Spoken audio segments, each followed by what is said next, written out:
जड़ कर्म चेतन बंधकारु कर्म के अवसान का, कह कर स्वरूप यथार्थ जग का जो किया उपकार है, उसके लिए जिन वाणी माँ को वंदना शत बार है, वंदना शत बार है, वंदना शत बार है।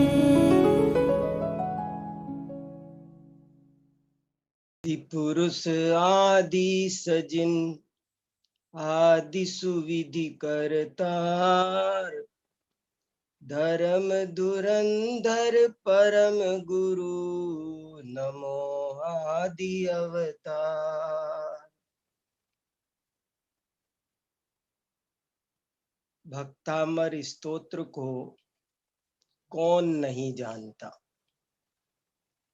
ऐसा कौन होगा जिसने भक्तामर स्तोत्र का नाम ना सुना हो?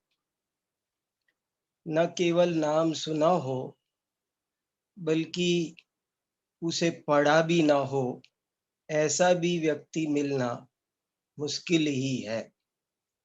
और न केवल दिगंबर जैन समाज में बल्कि श्वेतांबर जैन समाज में भी, जैन समाज के जितने भी संप्रदाय हैं उनमें भक्तामर स्तोत्र बहुत ही श्रद्धा से, आदर से पढ़ा जाता है, प्रचलित है। और न केवल पूरी जैन समाज में, आपको जैनेतर समाज में भी लाखों करोड़ों लोग ऐसे मिल जाएंगे जो भक्तामर स्तोत्र से परिचित हैं और उसको पढ़ चुके हैं। कई दफे वे यदा कदा पढ़ते रहते हैं। मैं जिस संस्कृत जगत में रहता हूँ उसमें अनेक प्रोफेसर भक्तामर के प्रति बहुत ही अधिक प्रभावित मुझे मिलते हैं, जिनको कई कई श्लोक इसके कंठस्थ याद है। अनेक वैदिक साधु भक्तामर स्तोत्र को जानते हैं और यदा कदा पढ़ते भी हैं। मेरा कहने का मतलब ये है, एक दफे तो मुझे एक बौद्ध साधु भी सारनाथ में के पास सांची यूनिवर्सिटी है, अभी भी है, उस सांची यूनिवर्सिटी में मैं गया था तो वहां मुझे एक बौद्ध साधु भी, बौद्ध भिक्षु भी मिले थे। वो भक्तामर स्तोत्र से बहुत अच्छी तरह परिचित थे और कह रहे थे कि मैं उसके प्रति बहुत आदर भाव रखता हूँ, बहुत ही गजब का स्तोत्र है। तो कुल मिलाकर मैं ये कहना चाहता हूँ कि भक्तामर स्तोत्र बहुत अधिक प्रचलित है और सर्वत्र प्रचलित है। और हम आप सब बचपन से देखते चले आ रहे हैं कि भक्तामर स्तोत्र का समाज में कितना अधिक प्रचलन है। हम ऐसा कह सकते हैं कि भक्तामर स्तोत्र स्तोत्रों का राजा है, स्तोत्रों का चक्रवर्ती है। यदि मैं ऐसा भी कह दूं तो ये कोई अतिशयोक्ति नहीं होगी। ये एक डॉक्टर नेमीचंद शास्त्री ज्योतिषाचार्य की पुस्तक है, संस्कृत काव्य के विकास में जैन कवियों का योगदान।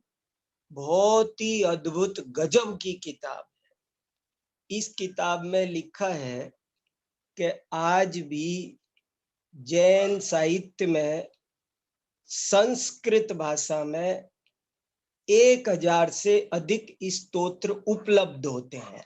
जो अनुपलब्ध हैं, नष्ट हुए या अज्ञात हैं, वो छोड़ दो, लेकिन ये बहुत बड़े साहित्य शोधक, संशोधक विद्वान हैं और इन्होंने लिखा है कि 1000 से अधिक संस्कृत स्तोत्र। देखो, जैन स्तोत्र परंपरा ही अपने आप में बहुत महत्वपूर्ण है। हम जैन स्तोत्र परंपरा पर ही बात करें तो बहुत आनंददायक और अनेक तथ्यों का उद्घाटन करने वाली सिद्ध होगी। लेकिन अभी हमारा वो प्रकरण नहीं है। मैं तो ये कहना चाहता हूँ कि इतने 1000 स्तोत्र होने पर भी जैसा प्रचलन भक्तांबर स्तोत्र का है, वैसा प्रचलन उसके पासंग में भी ठहरने वाला प्रचलन किसी दूसरे स्तोत्र का नहीं पाया जाता। भक्तांबर स्तोत्र पर आज की तारीख में 1000 से ज्यादा तो टीकाएं मौजूद है। पद्यानुवाद वगैरह अलग है, व्याख्याएं, एक एक छंद की व्याख्या करके 1000 व्याख्याएं आज मौजूद है।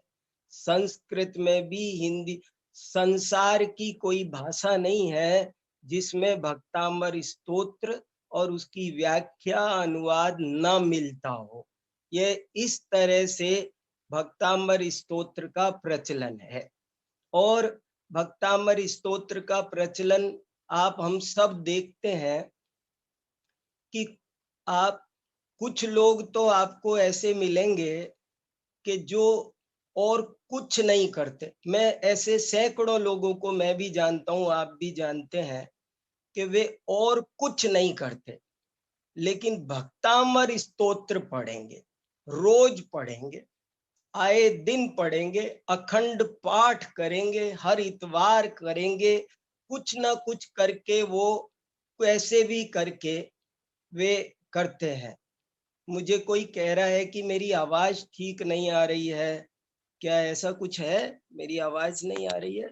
आनी चाहिए। संजय जी, ठीक है मेरे ख्याल से। हाँ भाई साहब, एकदम परफेक्ट है। हाँ ठीक है जी। अब किसी ने लिखा अभी आवाज ठीक है, अब लिखा बिल्कुल ठीक है। चलिए, उनके तो ये बहुत बहुत गजब की, मैं आज एक बहुत गहरा रहस्य आपको बताने वाला हूँ मित्रों। मैंने बहुत गहराई से इस विषय पर चिंतन मनन जो किया है वो आज आपके सामने रख रहा हूँ। देखिए, मैं ये तो सब बातें हो गई कि भक्तांबर का कितना प्रचलन है, वो तो अब आप सब भी जानते हो, मैं क्या बताऊं। दुनिया में भक्तांबर के बारे में ऐसे लोग दीवाने हैं, पूजा भी उसकी करेंगे, यंत्र बनाए, अलग अलग एक एक श्लोक पर, भक्तांबर पर समस्या पूर्ति काव्य भी बहुत लिखे गए, भक्तांबर के आधार पर काव्य लिखे गए, एक एक पंक्ति को लेकर के एक एक श्लोक। तो इस तरह 200 पेजों के 200 छंदों के काव्य भी लिखे गए हैं। कहने का मतलब भक्तांबर पर बहुत काम हुआ है और आज भी हो रहा है। लेकिन उस सारे प्रचलन को, सारी बातों को हम देखें तो मैं दो तरह के लोग देखता हूँ, दो भागों में मैं उसे बांटता हूँ। दो तरह के लोग हैं। एक लोग तो वे हैं कि जो भक्तांबर की महिमा से बहुत ओत-प्रोत है और इतनी तेज है कि बस यही जैसे हमारा कल्याण कर देगा, इसी ने कर रखा है। वो समझते हैं कि हमारी जिंदगी में जितना सुख, शांति, समृद्धि है वो भक्तांबर के कारण है। उनकी दुकान चल रही है तो भक्तांबर से चल रही है, सब कुछ उनका कल्याण हो रहा है। तो एक तो भक्तांबर के ऐसे अंध श्रद्धालु, जिनको मैं कहूंगा कि जिन्हें उसका अर्थ भी नहीं पता है, लेकिन वो बस ऐसे महिमा मंडित है, इसका क्या मतलब है, क्या मैसेज है, वे जाप करते हैं और बहुत तरह की बातें, इससे कैंसर ठीक हो जाता है, इससे बुखार ठीक हो जाता है, इससे बुद्धि बढ़ जाती है। एक वर्ग तो समाज में हमारी में ऐसा देखने को मिलता है कि जो भक्तांबर पर इस तरह से विश्वास करता है, इसे बहुत बड़ा मंत्र तंत्र के रूप में अपना आधार स्तंभ समझता है। दूसरे तरह के कुछ आध्यात्मिक लोग मिलते हैं और वे इतने उच्च कोटि के आध्यात्मिक मिलते हैं कि उनको इसका बिल्कुल भी कोई खास इसका महत्व समझ में ही नहीं आता है कि इसमें क्या है। ऐसा लगता है, मुझे भी खुद ऐसा बहुत बार कि भाई भक्तांबर स्तोत्र में ऐसा क्या है, मुझे बताओ। कुछ भी नहीं। अपन आज थोड़ा देखो, जैन दर्शन परीक्षा प्रधानी है, वीतरागता का धर्म है, और बिना आतंकित हुए चीजों को समझने की बार बार प्रेरणा देता है। तो हमको शांति से इस बात को आज समझना है। हमें न पलड़े को इधर झुकने देना है, न इधर झुकने देना है, और शांति से अपनी बात को समझना है। हमें किसी से राग द्वेष किए बिना वस्तु स्थिति क्या है ये समझना है। तो मैं खुद बहुत बार ऐसे ही सोचता हूं, अभी तक सोचता हूं कि जरा सोचो आप कि भक्तामर स्तोत्र में ऐसा है क्या कि ये स्तोत्र परंपरा का राजा हो। इसमें ऐसी क्या बात है? स्तोत्र परंपरा आप जानते हो किसे कहते हैं? क्या कहा, इस वाक्य का मतलब पता है? मुझे हंसी आती है। स्तोत्र परंपरा का राजा ये कैसे हो सकता है? स्तोत्र परंपरा के आद्य प्रणेता आचार्य समंतभद्र हैं, और उन्होंने जो देवागम स्तोत्र आदि स्तोत्र ग्रंथों का सब स्वयंभू स्तोत्र क्या वृहत स्वयंभू स्तोत्र है। तो स्तोत्र परंपरा के आद्य स्तोत्र तो वे हैं जिनमें कैसा गहरा दर्शन भरा हुआ है। अनेकांत, स्यादवाद, द्रव्य गुण पर्याय, आत्म कल्याण की कैसी गहरी व्याख्याएं भरी हुई है। उस दृष्टि से देखो तो भक्तांबर स्तोत्र में आप शांति से पूरा पढ़ो। मैं बहुत सोचता रहा कि भक्तांबर स्तोत्र में है क्या बाबा। मैं जे पूरा भक्तांबर स्तोत्र मैंने कंठस्थ किया, और उसे बार बार मैंने पढ़ पढ़ के देखा कि इसमें है क्या, क्या है इसमें। देखो, जो आत्म कल्याण के लिए जरूरी बातें हैं वे भी उसमें नहीं है। कहीं 7 तत्व का नाम नहीं आया कि जीव क्या है, अजीव क्या है, आश्रव क्या, बंध क्या। ये तो जानना कंपलसरी है ना। अरे शरीर और आत्मा भिन्न भिन्न है, इतनी सी बात भी तो कहीं एक श्लोक में कहीं लिखी नहीं है। क्या है उसमें मैं कभी कभी ये सोचता रहा कि इस भक्तांबर स्तोत्र का पाठ करने की बजाय सारी समाज को द्रव्य संग्रह का पाठ करना चाहिए। द्रव्य संग्रह मुझे इतना महत्वपूर्ण ग्रंथ लगता है। मुझे द्रव्य संग्रह पूरी द्वादशांग जिनवाणी का सार लगता है। इतना संतुलित और इतना अच्छे से 6 द्रव्य क्या है, 7 तत्व क्या है, 9 पदार्थ क्या है, आश्रव, बंध, संवर, सम्यक दर्शन, ज्ञान, थोड़े से में गागर में सागर भर दिया द्रव्य संग्रह में। और 58 गाथाएं हैं। 58 गाथा का मतलब 116 पंक्तियां हैं कुल मिलाकर के, और भक्तांबर में तो 196 पंक्तियां हैं, 192 पंक्तियां हैं। तो आप द्रव्य संग्रह का अखंड पाठ होना चाहिए, रोज पाठ होना चाहिए। भावियेत भेद विज्ञानम इदम इच्छिन्न धारया। जो चिंतन निरंतर करना चाहिए किसी भी आत्मार्थी को, किसी भी आत्म कल्याण के अभिलाषी जीव को, वो तो द्रव्य संग्रह में है। भक्तांबर स्तोत्र में तो कुछ भी नहीं है।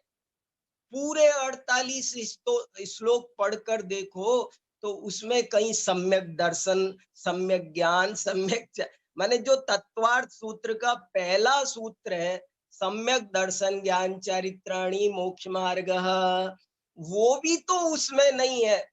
और मैं क्या बताऊं, मेरा चित्त इतना परेशान रहा कि आप कल्पना नहीं कर सकते। ना तो किसी को कह सकते, न मेरी समझ में आए कि भक्तांबर स्तोत्र का समाज में आखिर इतना प्रचलन क्यों है।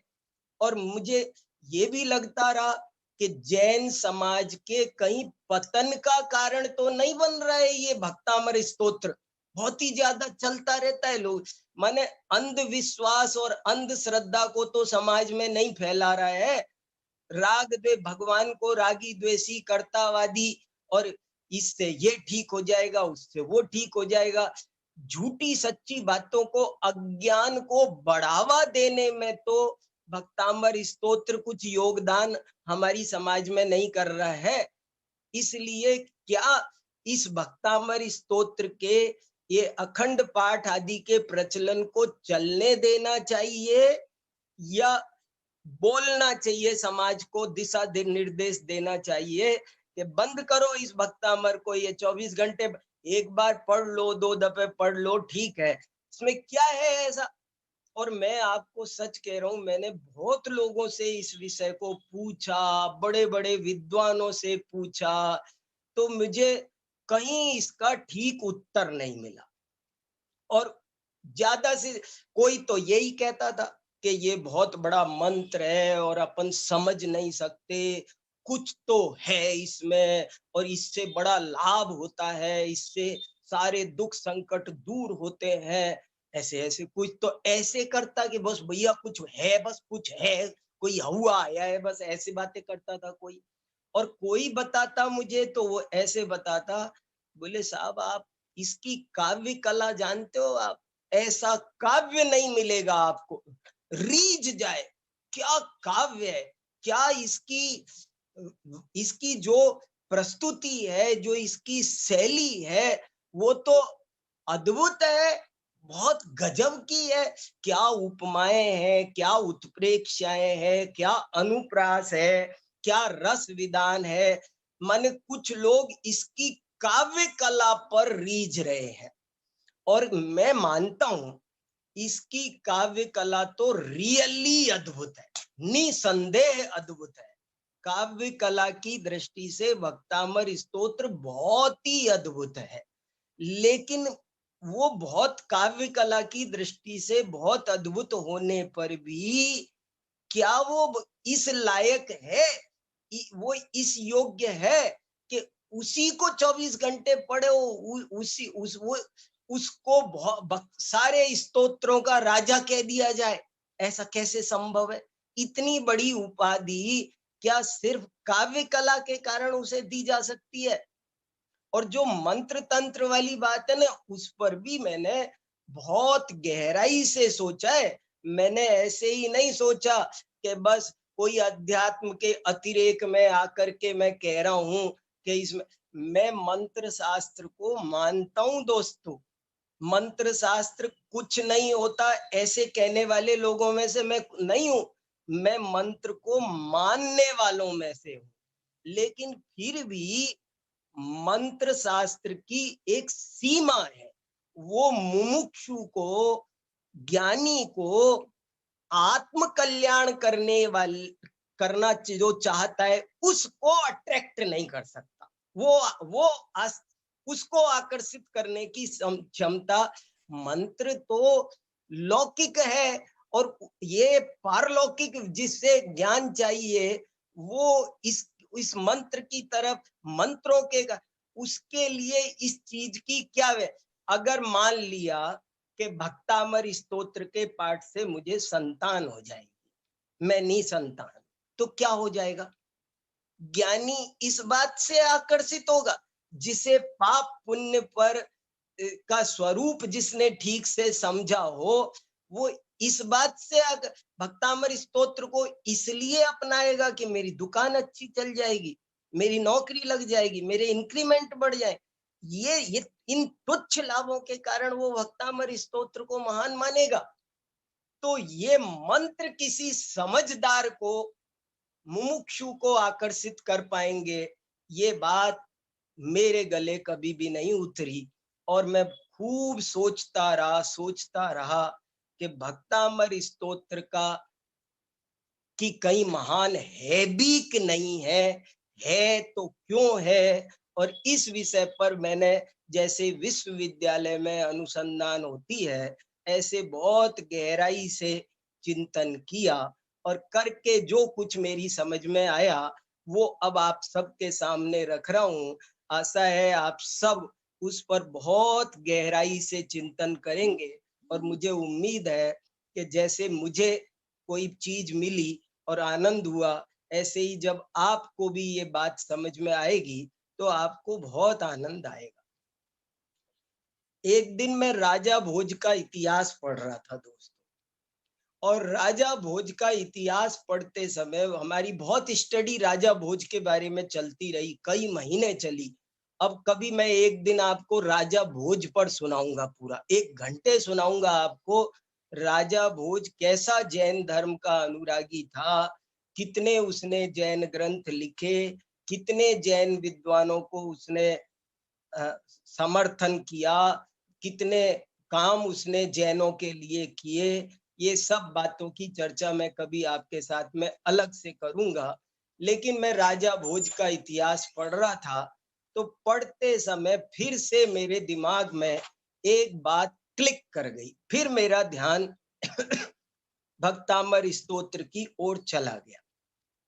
भक्तामर स्तोत्र की क्या महिमा है, यदि ये शुरू से आज तक किसी से पूछो तो या कहीं भी पढ़ो तो एक बात बताई जाती थी कि साहब भक्तामर स्तोत्र की ये महिमा है कि 48 ताले तोड़ दिए थे। ये भी बात पर मैंने खूब गहराई से सोचा, और कि ये 48 ताले तोड़ने वाली बात आप किसी से भी पूछो, आप लाखों लोग आपको बताने वाले मिलेंगे। हर किताब पर, मंदिर में आपको चित्र बने मिलेंगे कि मानतुंग महाराज एक 48 खंड की 48 तालों की काल कोठरी में कैद है, उनके गले में, हाथ पैर में बेड़ी जकड़ी हुई है, और लोग सब यही समझाते हैं कि साहब राजा भोज ने मानतुंग आचार्य को 48 तालों की काल कोठरी में कैद कर दिया था। और तब मानतुंग स्वामी ने वहां पर ये भक्तामर स्तोत्र पढ़ा, और उससे साले ताले टूट गए और वे आकर के दरबार में खड़े हो गए। ये भक्तामर स्तोत्र की महिमा है। तो मैंने सोचा कि ये बात तो बहुत ही गंदी है, बड़ी गंदी, मतलब आप समझना, गंदी मतलब बड़ी अव्यावहारिक और अनुचित, अनुचित, अव्यावहारिक एवं अनुचित, अव्यावहारिक एवं अनुचित। अव्यावहारिक इसलिए है कि ऐसा पॉसिबल नहीं है। पहली बात तो ये बिल्कुल संभव नहीं है, जैसा राजा भोज है विद्वानों का अनुरागी, और जैसे एक दिगंबर निर्ग्रंथ कोई भी जैन संत है, उन जैन संत को ऐसा क्या अपराध, एक बड़े बड़े अपराधियों को 48 तालों की काल कोठरी में नहीं बंद किया जा, उसको 48 तालों की जेल होना संभव नहीं हो, तो उसमें मानतुंग स्वामी को, वो भी राजा भोज के द्वारा कैद करना, ये संभव नहीं। और चलो 2 मिनट को हम मान लेते हैं कुछ हो गया होगा, कोई झूठा आरोप लगा दिया होगा, हुआ होगा। कई दफे राजा भड़क जाते हैं, राजाओं का क्या है, ठीक है, भड़क गया होगा राजा किसी बात पर, और उन्होंने मानतुंग स्वामी को किसी जेल में कैद कर दिया होगा। वो छोड़ो आप कितने ताले की, 1 मिनट को मान ही लेते हैं हम, कैद कर दिया होगा। लेकिन आप जानते हैं जैन साधु कैसे होते हैं, यदि उन पर उपसर्ग आ जाए तो वे कभी भी स्वयं उसे दूर नहीं करते हैं, कभी नहीं करते हैं। यशोधर मुनिराज पर सांप डाल दिया था राजा श्रेणिक ने, और 3 दिन बाद चेलना को बताया, और बता करके कहा कि अब क्यों चिंता करती है, वो तो कहीं चले गए होंगे। तो चेलना ने उत्तर दिया, यदि वो मेरे जैन साधु होंगे तो ऐसा नहीं हो सकता कि वे उस सांप को उतार के स्वयं फेंक दें और चले जाएं। जैन मुनि कभी भी अपना उपसर्ग, अगर उनको कैद कर ही दिया था किसी कोई झूठा आरोप लगाकर, तो मानतुंग आचार्य ने ये गलती नहीं कर सकते थे कि उसे तोड़ दें और बाहर आ जाए। ताले तोड़ने वाले को क्या कहते हैं, ताला तोड़ने वाला तो उल्टा दंड का पात्र होता है। तो ताले में कैद होना ये ठीक नहीं, और ताले में कैद हो जाए तो उसको, उस कैदी को तोड़ना वो ठीक नहीं। तो ये बात भी बड़ी अव्यावहारिक और अनुचित मुझे प्रतीत हुई।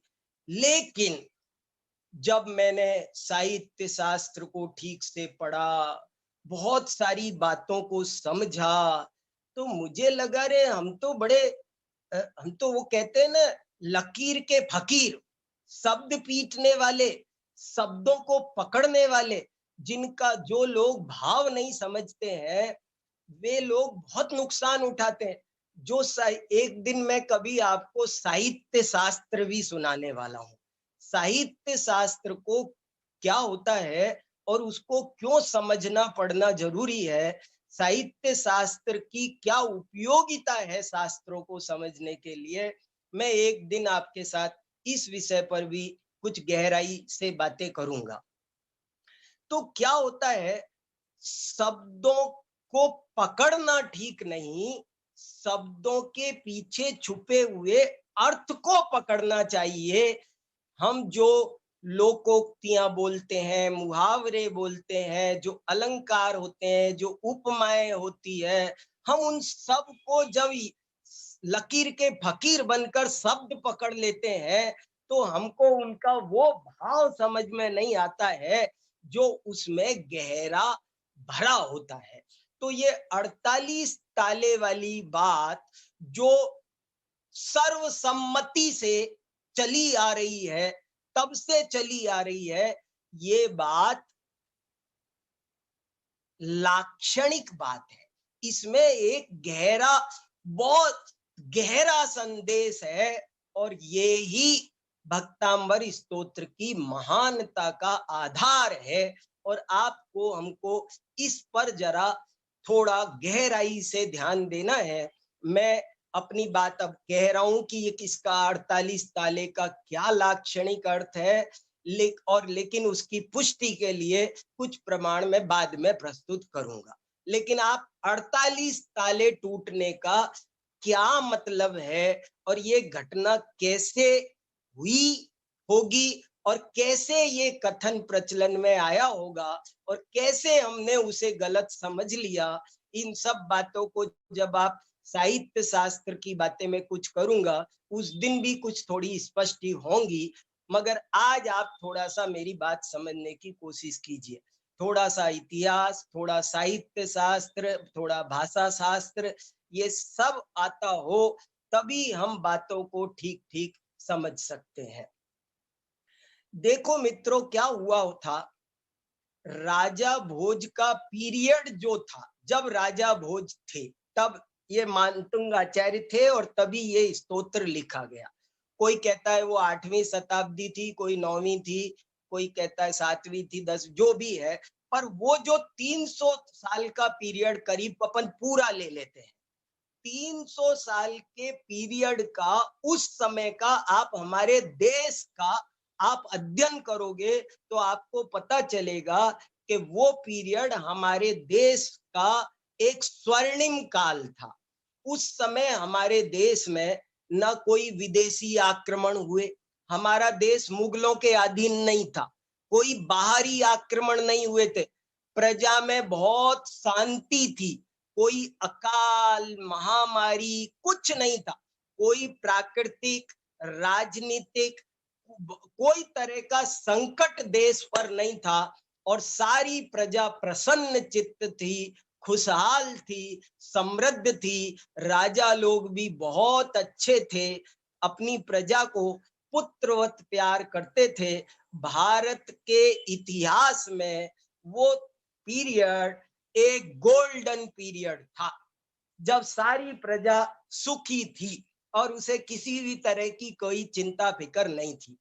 और जानते हो आप दोस्तों, जब ऐसा होता है तो क्या होता है, जब सर्व प्रकार की कोई तरह की चिंताएं दूसरी नहीं होती है, तो दर्शन डेवलप होता है, फिर ज्ञान वृद्धि को प्राप्त होता है। जब कहते हैं ना, जब प्राकृतिक आपदाएं आई हुई हो, राजनीतिक आपदाएं आई हुई हो, तो ज्ञानाराधना अच्छे से नहीं हो सकती। जब आदमी अपने जान की चिंता करता है, रोटी की चिंता करता है, तो वो कैसे बढ़िया काम कर सकेगा, इसलिए वो कर नहीं पाता है। लेकिन ये एक खास बात है कि वो पीरियड ऐसा था जब हमारे देश पर किसी तरह का कोई संकट नहीं था और बहुत शांति से सब कुछ चल रहा था।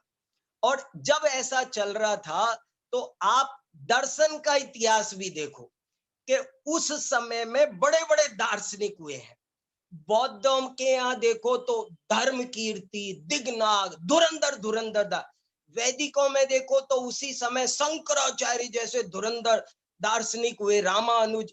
धुरंधर दार्शनिक उधर वैदिकों में भी पैदा हो रहे थे, बौद्धों में भी पैदा हो रहे थे। जैनों में एक से बढ़कर एक, अकलंक, विद्यानंदी, माणिक्यनंदी, ये धुरंधर दार्शनिक जैनों में पैदा। हर दर्शन में बड़े ही गहरे तार्किक और दार्शनिक पैदा हो रहे थे, क्योंकि सबको रोटी की प्रॉब्लम तो थी नहीं।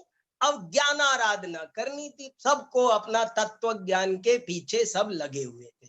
ऐसे में बहुत दार्शनिक पैदा हुए, लेकिन हर चीज की अति कई गड़बड़ करती है, कई बार कुछ यहाँ भी गड़बड़ होती है। जब ये चर्चा बहुत चल रही थी तो क्या हो रहा था कि दर्शन में अनेक वाद पैदा हो रहे थे। सठ दर्शन ही नहीं पैदा हुए, उन दर्शनों में बहुत सारे दूसरे वाद भी पैदा हो गए। जैसे कोई कहता था नित्यवाद, अनित्यवाद, भेदवाद, एकवाद, अनेकवाद, द्वैतवाद, अद्वैतवाद, ऐसे सैकड़ों वाद बन गए। और राजाओं को भी कोई काम नहीं था। राजा भोज की सभा में क्या होता था आपको पता है? कोई काम नहीं था, कोई चोरी चकोरी, कोई झंझट नहीं था। राजा भोज रोजाना सुबह 10 बजे ऑफिस में जैसे अपन जाते ऐसे राज दरबार में पहुंचते थे और 5 बजे तक करते क्या थे? इस विषय पे चर्चा हो रही है, गोष्ठियां होती थी और कोई काम नहीं होता था वहां पर। तो राजा भोज के दरबार में रोजाना दार्शनिकों की भीड़ लगती थी, दर्शन शास्त्र की चर्चा होती थी, बड़े बड़े दार्शनिक अपने मतों को लेकर उपस्थित होते थे। मैं नित्यवादी हूं, मैं अनित्यवादी हूं, मैं भाववादी, मैं अभाववादी, द्वैतवादी, अद्वैतवादी, ऐसे थे। और इतना ही नहीं, एक एक इसमें भी बहुत सारी उप शाखाएं विकसित हो गई। जैसे अद्वैतवाद के भी 20 प्रकार अद्वैत हो गया। एक शब्दाद्वैतवादी, एक विज्ञानाद्वैतवादी, एक शून्याद्वैतवादी, एक ब्रह्माद्वैतवादी। ये बाप रे बाप, अद्वैतवाद भी बहुत सारे हो गए। तो दार्शनिक बहुत हो गए और सब अपने अपने मत को बहुत अच्छे से तर्क से युक्ति से स्थापित करते थे। तो राजा भोज की सभा में ये चर्चा खूब चलती थी। तो जब ये चर्चा चलती थी तो जो सामान्य जनता थी वो बहुत ही असमंजस में पड़ गई कि क्या किया जाए, क्या सही है, कैसे करें, क्या धर्म है, क्या भगवान क्या है, कैसा है, क्या सत्य का स्वरूप है, हम कैसे समझे, ऐसा है, द्वैत है कि अद्वैत है, नित्य है कि अनित्य है, एक है कि अनेक है, क्या है। एक जो आम जनता, उस समय की आम जनता भी सब ज्ञानी होते थे। राजा भोज के काल में आप जानते हो, राजा भोज के जमाने का एक प्रसंग 1 मिनट का आप सुनो कि एक लकड़हारा लकड़ी लेकर आ रहा था। तो राजा भोज ने उससे पूछा, बादती स्कंद ये सते, उससे पूछा, श्लोक है, भूरि काष्ठ बराक्रांत बादती स्कंद ये सते, न तथा बादते राजन यथा बादती बादते। तो पूछा, तुम्हारा कंधा दर्द करता है? तो संस्कृत बोली जाती थी, संस्कृत में पूछा लकड़हारे से कि बादती स्कंद ये सते, और लकड़हारे ने क्या जवाब दिया? न तथा बाधते राजन यथा बाधति बाधते। देखो, लकड़हारा राजा भोज को कह रहा है कि महाराज, कंधा इतना नहीं दुख रहा लकड़ी के बोझ से, इससे मुझे इतना दर्द नहीं हुआ जितना दर्द आपके मुख से बाधती सुन करके हुआ। महाराज, आपको पता नहीं है, बाध धातु आत्मनेपदी है। इसके रूप बाधती नहीं चलते, बाधते चलते हैं। आपने बाधती बोला तो मुझे बहुत दुख हुआ कि मेरे राजा को इतना सा पता नहीं है कि बाधती नहीं बनता है, बाधते बनता है। तो आप देखो कैसा उस समय हर आदमी ज्ञान में, धर्म में डूबा हुआ था। और जब ज्ञान में डूबा हुआ था तो वो इन बड़े बड़े धुरंधर विद्वानों की चर्चा सुन करके असमंजस में पड़ गया कि अब वो क्या करे, किसकी उपासना करे, किसकी श्रद्धा करे, किसको पूजे, कैसा समझे, कैसा जाने, कैसा माने, कैसा आचरण करे। वो असमंजस में पड़ गया और ये स्थिति बहुत विकराल रूप में हो गई। तो जब विकराल रूप में हो गई तो राजा भोज ने एक दिन अपनी सभा में, जब वे सारे दार्शनिक, कोई नित्यवादी, कोई अनित्यवादी, कोई द्वैतवादी, कोई अद्वैतवादी, सब खड़े थे, अपने अपने सिंहासनों पर बैठे थे, अपने अपने मतों को स्थापित कर रहे थे, तब राजा भोज ने आचार्य मानतुंग स्वामी को बुलाया और मानतुंग स्वामी से कहा कि महाराज, इनकी सुनो, ये क्या कह रहे हैं और कुछ समझ में नहीं आ रहा है और आप ही समाधान करो। प्रजा को कुछ समझ में नहीं आ रहा है, क्या करे, कौन सत्य है, हमसे तो निर्णय होता नहीं है। ये कहता है तो हमें इसकी बात जचती है, ये कहता है तो इसकी बात सही लगती है, हमें तो नित्यवाद भी सही लग रहा है, अनित्यवाद भी सही लग रहा है, द्वैत भी अद्वैत भी। क्या किया जाए महाराज, तो हमारी तो समझ में नहीं आता। और अब हमने तो निर्णायक आपको सौंपा महाराज, और मुझे तो ऐसा लगता है कि उन्होंने ऐसे और भी कुछ कहा होगा, अभी अपन उस बात पर नहीं जाते। उन्होंने ये जिम्मेदारी मानतुंग स्वामी को दे दी। मानतुंग स्वामी जब निर्णायक बन गए तो उन्होंने सबका मत सुना, फिर सबका मत सुना और सबका मत सुनकर आंख बंद करके बैठ गए, करुणा से भीग गए। करुणा सुनना, उन पर क्या बीती होगी जब उन्होंने इन 50 दार्शनिकों के वाद विवाद को बहुत लंबे काल तक सुना और सुन करके वे करुणा से भीग गए। और उन्होंने सोचा, मैंने इस विषय पर लेख भी लिखा है, आप सब मेरे व्याख्यान के बाद उस लेख को भी पूरा पढ़ना, तब आपको पूरी बात समझ में आएगी। देखो, मानतुंग स्वामी ने सोचा, उनको बहुत करुणा आई, उनको लगा कि देखो सारा विवाद जो ये कर रहे हैं वो एकदम निरर्थक है, एकदम अनर्थक। निरर्थक और अनर्थक में अंतर समझे आप? निरर्थक माने व्यर्थ। निरर्थक क्यों है? ये जिस तत्व का स्वरूप बताना चाह रहे हैं, जिस परमात्मा का तत्व कहो, सत्य कहो, ब्रह्म कहो, जिसका ये स्वरूप बताना चाह रहे हैं, वो वास्तव में तो त्वाम अव्ययम विभुम अचिंत्यम असंख्य माध्यम, कि वो तो अचिंत्य है, अवाच्य है।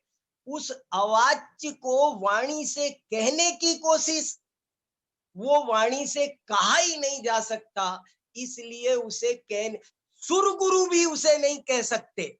सुरगुरु प्रतिमोपि बुद्ध, उसे सुरगुरु भी नहीं कह सकते, उसे ये कहने की कोशिश कर रहे हैं। तो ये सारा का ये बालम विहाय जल संस्थित बिंदु बिंबम, पानी में पड़े चंद्रमा को पकड़ने की कोशिश कर रहे हैं ये बाल। यत् परैः प्रतिपाद्यो हम यत् परान प्रतिपादये उन्मत्त चेष्टितम तन्मे यदहम निर्विकल्पक।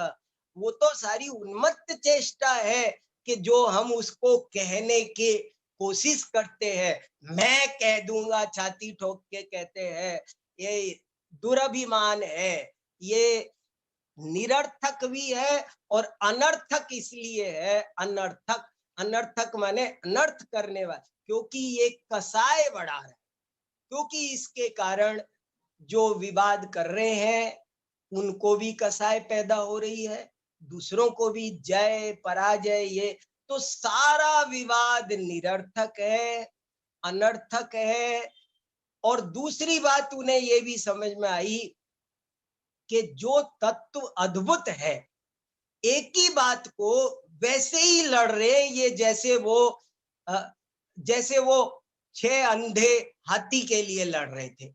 एक ही बात, वो त्वाम अव्ययम विभुम अचिंतम असंख्य माध्यम ब्रह्मांडमीश्वर मनंत मनंग के तुम योगी स्वरम विदित मेक मनेक भेद। वो एक भी है, अनेक भी है, नित्य भी है, अनित्य भी है, वाच्य भी है, अवाच्य भी है, वो ऐसा है। और वो द्वैत भी है, वो अद्वैत भी है। वो वस्तु स्वरूप बड़ा अद्भुत है। उसको मुख्य गौण शैली से कहो तो कहा जा सकता है, और निरपेक्ष कहो तो कहा नहीं जा सकता है। ये लोग फालतू में लड़ रहे हैं, सबकी बातें अपनी अपनी अपेक्षा से ठीक है, कसाई किए चले जा रहे हैं। तो वे बहुत ही करुणा से भर गए। लेकिन अब समझाए किसको?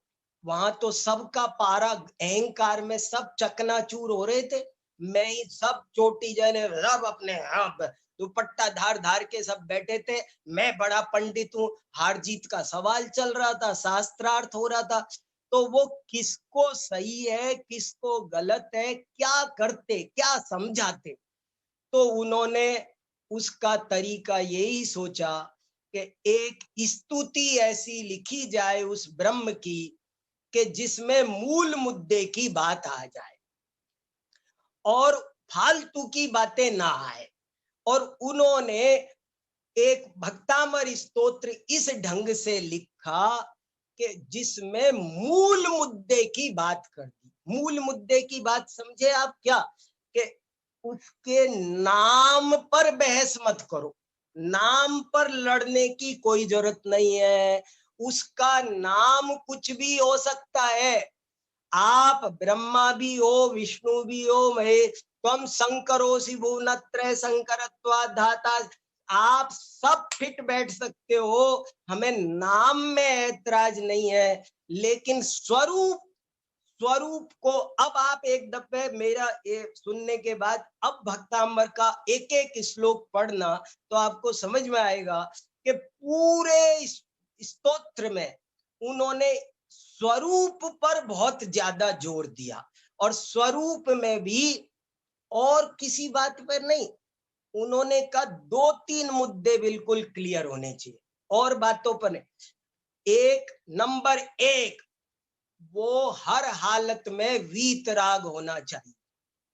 कुछ भी हो जाए कि मंदराद्रि शिखरम चलितम कदाचित, कभी भी कुछ भी हो जाए, लेकिन जिसका मन कभी भी विकार मार्ग को नहीं छूता, जिसमें कभी राग द्वेष नहीं होता, जो स्वप्नांतरेपि भवांतरेपि बार बार पूरे, अब आप पूरा स्तोत्र पढ़ना, उन्होंने इस बात पर 20 लिख के जगह बहुत गहरी बात शक्ति के साथ कही है कि वो जो आराध्य है वो वीत राग होना चाहिए, रागी नहीं होना चाहिए।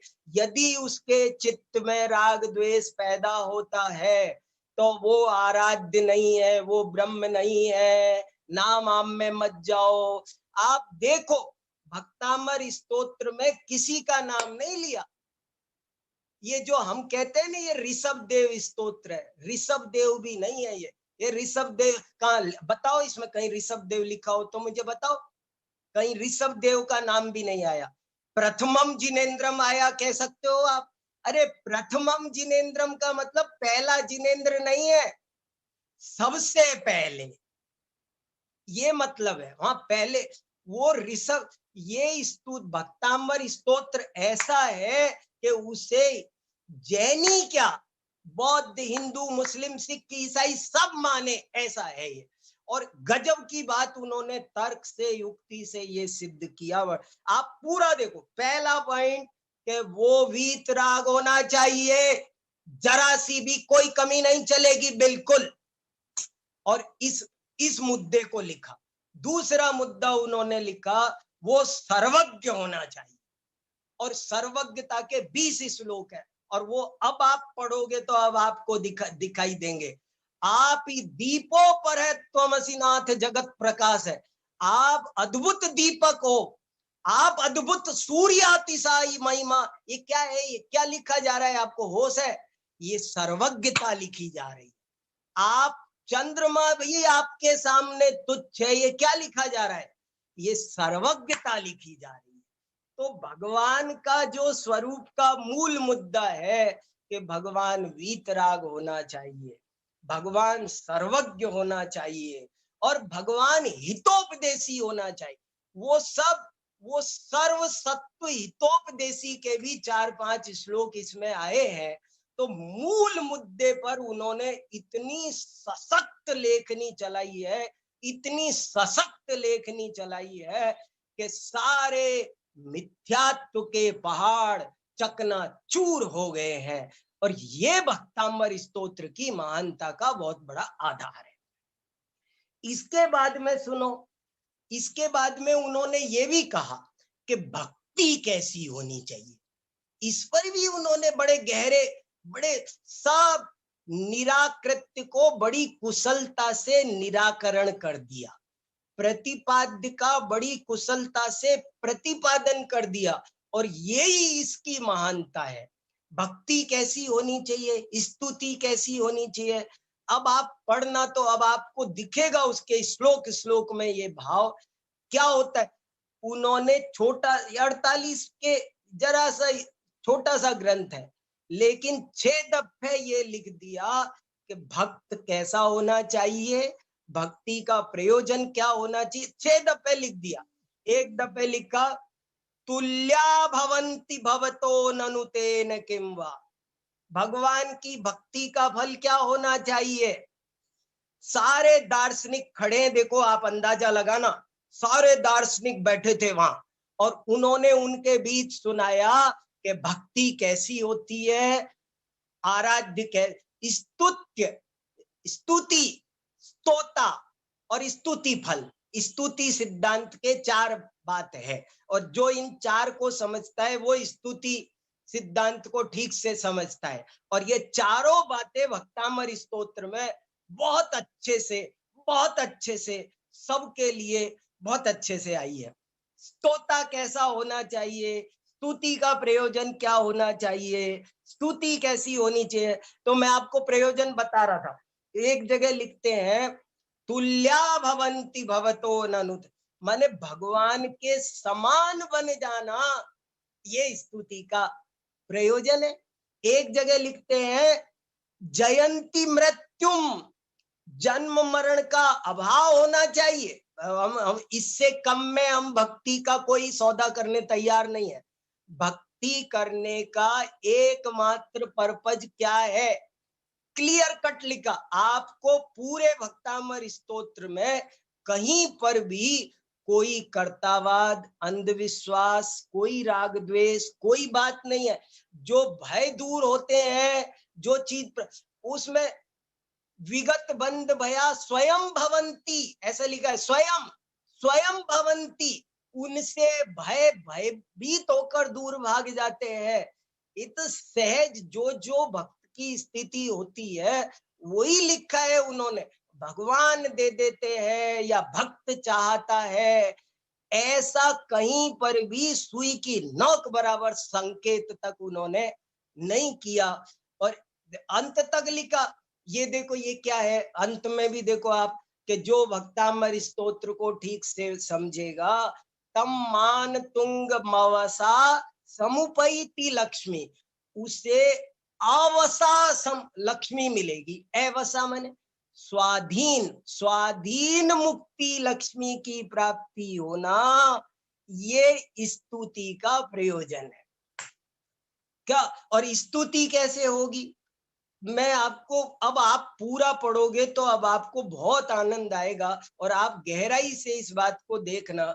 स्तुति कैसी, तो त्वद भक्ति रेव मुखरी कुरुते वलान्मा, आपकी भक्ति से स्तुति।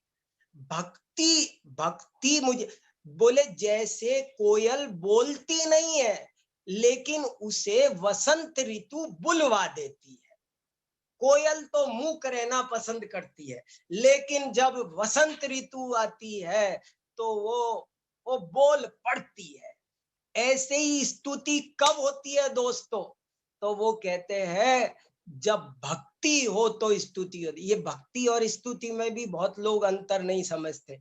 भक्ति गुणेशु अनुरागो भक्ति, भक्ति हृदय में रहती है और स्तुति वाणी में होती है। स्तुति और भक्ति में क्या अंतर है? जो मेरे हृदय में बहुमान का भाव है वो भक्ति है, और जो वाणी से जो गुणानुवाद किया जा रहा है, गुण कथन किया जा रहा है, इसका नाम स्तुति है। तो स्तुति कब होगी? पेट में बच्चा आया नहीं, डिलीवरी क्या खाक होगी?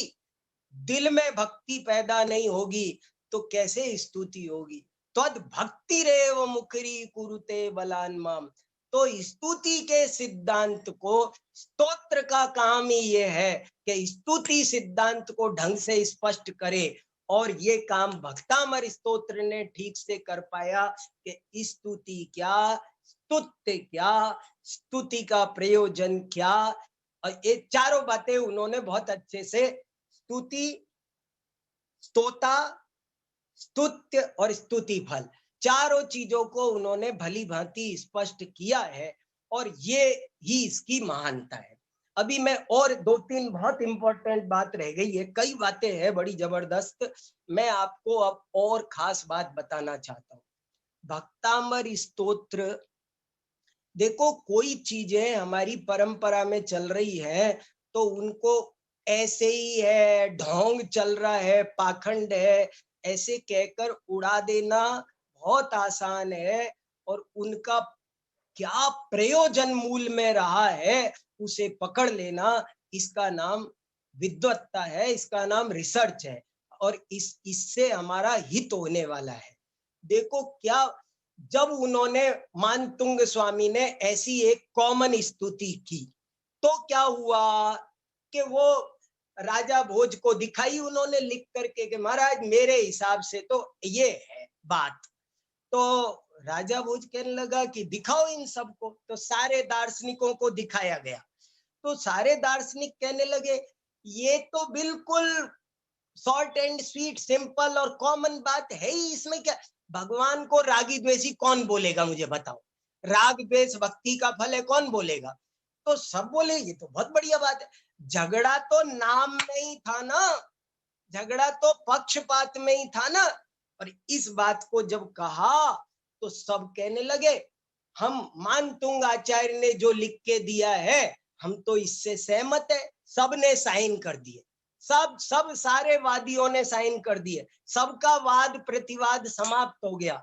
और जब सबका वाद विवाद समाप्त हो गया तो दुनिया में ये प्रचलन हुआ, लो जी लो, मानतुंग आचार्य को राजा भोज ने 48 तालों में कैद कर दिया था, और वो उन्होंने तो सब तोड़ दिया सा।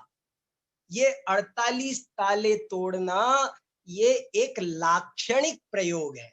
वे जो दार्शनिक थे, इतने मताग्रहों की जिम्मेदारी उनके बीच खड़ा कर देना, अभिमन्यु की तरह चक्रव्यूह में फंसा देना मानतुंग आचार्य को, ये 48 तालों से कम कैद नहीं है। आप पूछ सकते हो 48 क्यों, तो 48 की मैं संख्या भी दे सकता हूं आपको, लेकिन आप अभी उस संख्या में ना भी जाओ तो आपको मैं बता रहा हूं कि जैसे आज कहते हैं ना कि भैया ओ भैया वहां तो 36 मत है इनके, तो 36 मत, तो 36 मत माने 36 मुहावरा है। ऐसे ही 48 मत, 48 ताले तोड़ दिए। तो ये 48 संख्या ये उस जमाने में ऐसी थी जैसे आज 36 का मुहावरा चलता है। तो भैया ओ भैया तुम्हारे तो 36 मत है यार, रोज बदलते हो। तो ऐसे अलग अलग मताग्रहों को तोड़ दिया उन्होंने, उन सब को शांत कर देना, एक निर्विवाद मार्ग सब जनता को दिखा देना धर्म का, ये इस स्तोत्र की महिमा थी। और इसीलिए अब सुनो आप कि इसका नित्य पाठ करो। नित्य पाठ करो का क्या मतलब? हम भी मूर्ख ठहरे। पहाड़ की जगह पहाड़ उठा के दिखा दिया, नाक काटी तो नाक काटना दिखा दिया। हमको कुछ होश नहीं है, हमको आता नहीं है ये सब चीजें। तो हमने क्या समझा कि क्या बता रहा था कि वो कैसे उनको ऐसे हो गया कि 48 ताले तोड़े और नित्य पाठ करो। नित्य पाठ करो का क्या मतलब है? रोज पाठ करो, नित्य पाठ करो। रोज पाठ करो, नित्य पाठ करो का मतलब ये है कि आप हमेशा ये बात ध्यान रखो, मूल मुद्दे की बात पकड़ो। मैं आपको सच बता रहा हूं, सुखी होने का रास्ता बहुत सीधा है, सरल है। हमने उसको जानबूझ करके उलझा दिया। हम फालतू बातों पे बहुत विवाद करते हैं। भक्तांबर स्तोत्र इसलिए महान है कि ये कहता है आप फालतू बातों पर बात ही मत करो ना, उन पे विवाद मत करो। लोग सारी जिंदगी धर्म के क्षेत्र में आकर भी जो धर्म कसाय मिटाने का कारण था, वही धर्म कसाय बढ़ाने का कारण बन गया। कितनी बड़ी विडंबना है कि लोग धर्म के क्षेत्र में आकर धर्म के नाम पर जो कसाय मिटाने का सीधा असर, जो 2 टप्पे की बात है कि मां रुस मां तुस, उन्होंने कितना ज्ञान स्वरूप ममलम प्रवदंती संत। आप जानते हो क्या कह दिया? अरे ज्ञान स्वरूप ममलम प्रवदंती संत, कि मैं कुछ नहीं जानता, संत लोग उसको ज्ञान स्वरूप ममलम, ज्ञान स्वरूप माने सर्वज्ञता, ममलम अमलम, अमलम माने वीतराग। किसी को समझ में नहीं आता ज्ञान स्वरूप ममलम। ज्ञान स्वरूप ममलम माने वीतराग सर्वज्ञ। हम कुछ नहीं जानते, हम इतना जानते हैं कि वो वीतराग है और सर्वज्ञ है। 2 मुद्दों पे नो कंप्रोमाइज। मैं आपको सच बता रहा हूं, हम धर्म की मोटी मोटी बातें जो हमारी समझ में आ जाए, 100 बातों की, आपको जब भी डाउट हो, आपको मैं आज एक रामबाण चाबी देता हूं, जिससे राग द्वेष बढ़े वो अधर्म है, और जिससे राग द्वेष मिटे वो धर्म है। ये बात आप हमेशा याद रखो। यही भक्तांबर का अखंड पाठ है, यही भक्तांबर की महिमा है। आप कोई भी चर्चा करो, लोग बाग अप्रयोजन भूत बातों में बहुत ध्यान देते हैं। वो कहते हैं 3 लौंग चलानी चाहिए कि 9 चढ़ानी चाहिए, ऐसे चढ़ानी चाहिए कि ऐसे चढ़ानी चाहिए, हाथ ऐसे जोड़ने चाहिए कि ऐसे जोड़ने चाहिए, और लड़ रहे धोती ऐसे पहननी चाहिए कि ऐसे पहननी चाहिए। पागल हो गए सब के सब। जो धर्म की मुख्य मुद्दा था, उस मुख्य मुद्दे को छोड़ करके फालतू के मुद्दों पर लोग लड़ रहे हैं और कसाई बढ़ा रहे हैं। अरे धर्म के क्षेत्र में आए हो। और एक बात सुनो, इतने बड़े ज्ञानी मानतुंग महाराज, उन्होंने इतनी बात कहने के पहले सबसे पहले क्या कहा? जब उनको इतना बड़ा निर्णायक बना दिया इतने बड़े दार्शनिकों पर, तो उन्होंने सबसे पहले क्या कहा? उन्होंने कहा अल्पश्रुतम श्रुतवताम परिहास धाम। तो बोले मैं तो बहुत बुद्धिहीन हूं, मुझे कुछ नहीं आता। तो एक बात और समझ लो दोस्तों, आत्मा का कल्याण करना हो तो मैं आज आपको बहुत हृदय से और बहुत मर्म की आपको मैं मुक्ति मार्ग दिखा रहा हूं। आप मुक्ति मार्ग की फील्ड में धर्म के क्षेत्र में आकर के भी संसार मार्ग का ही ज्यादातर लोग सेवन कर रहे हैं। ये बहुत दुख की बात है। धर्म के मार्ग में आकर भी ज्यादातर लोग संसार मार्ग का ही सेवन कर रहे हैं। और आप इस बात को समझ लो, आपका कल्याण हो जाएगा कि जितनी बात हमारी समझ में आ रही है उतनी समझ लो, और अपने को ज्ञानी मत समझो। सब बाद के लिए छोड़ दो, बड़े बड़े ज्ञानियों के लिए छोड़ दो। वो जो तत्व है वो हम कह नहीं सकते, अरे हम पूरा जान भी नहीं सकते। वो तो जब केवल ज्ञान होगा तब समझ में आएगा। लड़ते क्यों हो, क्यों लड़ते हो? कसाय मत करो। ये कसाय धर्म के अन्य क्षेत्रे कृतं पापम धर्म क्षेत्रे विनश्यति, धर्म क्षेत्रे कृतं पापम वज्रलेपो भविष्यति। हम बड़ी मुश्किल से धर्म के क्षेत्र में आए हैं। हाथ जोड़ के रहो, विनम्रता से रहो और कह दो मुझे कुछ नहीं आता, मैं अल्पश्रुतम श्रुतवताम परिहासधाम है, मैं कुछ नहीं जानता, मुझे कुछ नहीं आता, मैं निर्बुद्धि हूं। और मेरी तो समझ में दो बात आती है कि राग द्वेष जिससे हो वो बात अधर्म है, और राग द्वेष मिटे वही बात धर्म है। भगवान वही हो सकता है जो वीतरागी है, और वीतराग बनना ही धर्म का प्रयोजन हो सकता है, और कोई प्रयोजन धर्म का नहीं हो सकता। आप किसी चीज पे मत उलझा करो मेरे दोस्तों, बहुत काल खराब है, सब ज्ञान लुप्त हो गया, कुछ ज्ञान बचा नहीं है। जो बचा है उसमें से अपना मार्ग निकालो, तब तो काम हो जाएगा।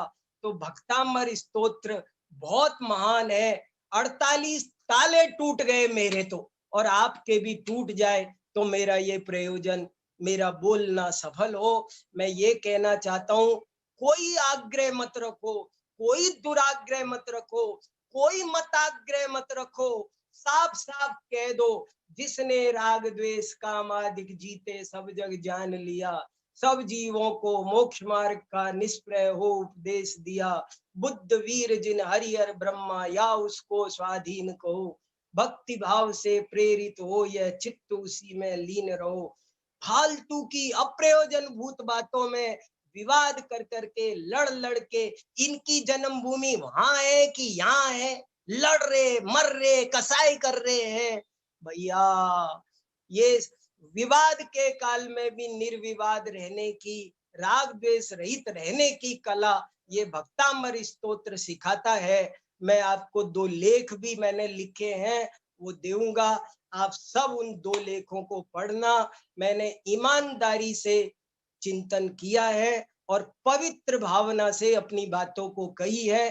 किसी के प्रति मेरे मन में कोई दुर्भाव नहीं है, सभी का भला हो और सभी इस वीतरागता के मार्ग को प्राप्त करें। मैं इसी पवित्र भावना के साथ अपनी वाणी को विराम देता हूँ। जय।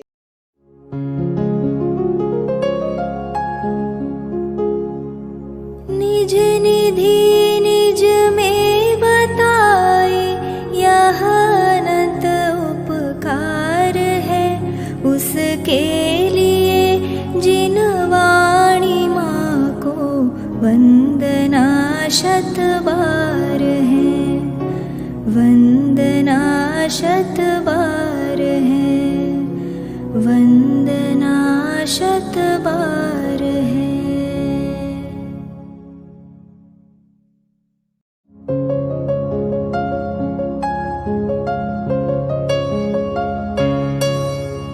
हे जिन वाणी भारती तो ही जपो दिन रैन, जो तेरी शरणा गहे सो पावे सुख चैन। जा वाणी के ज्ञान ते सूझे लोकालोक, सो वाणी मस्तक नवो सदा देत हो ढोक, सदा देत हो